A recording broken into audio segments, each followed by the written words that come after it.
Eugenics is always slightly terrifying, particularly when you start playing around with human DNA. After all, we've had some people who've tried that before in the past and it didn't end very well.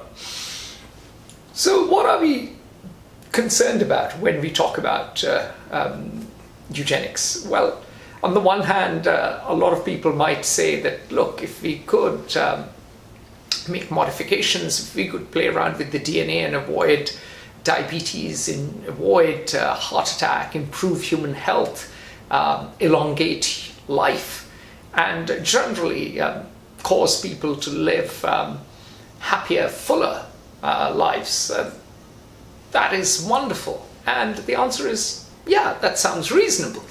But the challenge is, the moment you interject eugenics into the picture, is that where does the line stop? I, of course, loved sport. I still love sport, though I don't get as much time, or hardly any time to play it.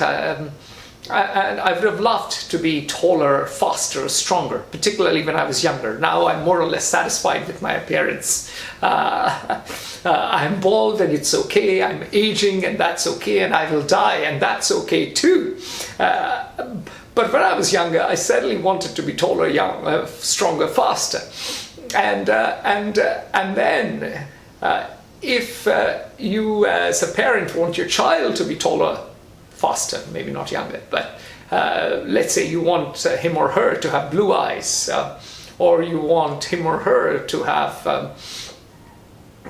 hair of a particular color, God knows what. You want the hair to be curly, or you want it to be straight, and we can go on forever. It raises uncomfortable questions, and I generally don't talk about God, because I don't know if God exists or not. Who knows? Like the Buddha, I prefer to stay silent on that matter. But it does make human beings unbelievably powerful, and it gives them toys that they may not entirely understand. They might end up doing things with unforeseen consequences, new diseases perhaps. But more importantly than all of that is the fundamental nature of what is it to be inhuman. Do we pick attributes? Do we fiddle around and create and modify life in the way we are planning to? And who gets to do it?